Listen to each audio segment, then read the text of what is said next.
Sorry. Okay. When Eduardo met Marisa, he thought he had no chance.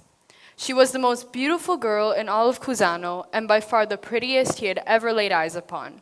Their story starts at a racetrack. Marisa's best friend, an appassionata di macchine, took her to the Monza Eni circuit to watch Formula Uno. There, distracted by the loud cheering and car engines, she managed to catch a glimpse of a young man who unknowingly would change her life forever.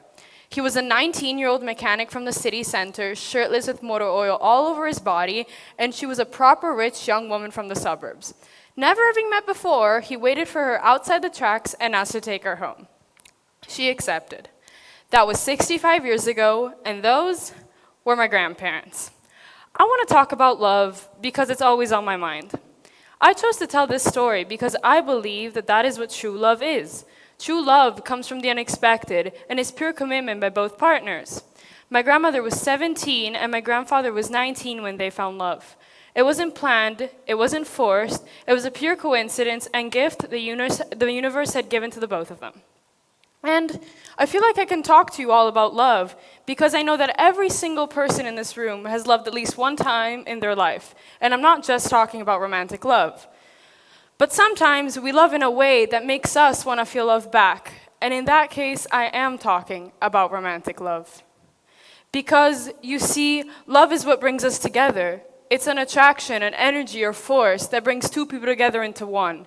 Love is one of those fundamental values that no matter race, religion, or culture is manageable to bring two people together. And we seek desperately for it, but that's where sometimes we do it wrong because the more we force it, it won't come to us. And I feel like that's what fools us. Because do you think my grandmother thought she was going to meet the love of her life that day?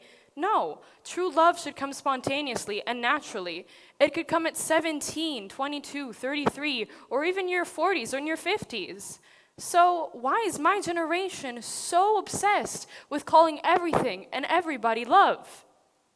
At my age, everyone is already looking for their soulmates or trying to get into relationships because of fake social media posts, unrealistic TV shows, or somehow crazy fantasies we come up with in our crazy teenage brains. And that's what most times leads to the pain. Because if we rush to call it love, we would be lying to ourselves as well as the other person. And worst, what happens if we do fall in love, but they don't love us back? And I know that's happened to everyone here. But thinking about it, those are all experiences worth taking to find that one person who eventually will love you as much as you love them. So after 65 years spent together, my grandfather sadly passed away last February. My grandmother was broken. My grandfather was more than a husband to her. He became a part of her that she could not bear to lose. And week after week, her condition got worse, and she passed away 1 month later.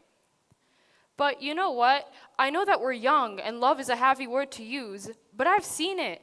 Eduardo and Marisa, who were young and completely crazy about each other. And that is the story that I want to have, and that I want people to take inspiration from. And yet, I still have this so-called love of mine to come. And you know what? I won't rush it, and I will take my time, because I believe that it is important that we thrive and learn off of these experiences, so we together can learn as people and to become better people eventually.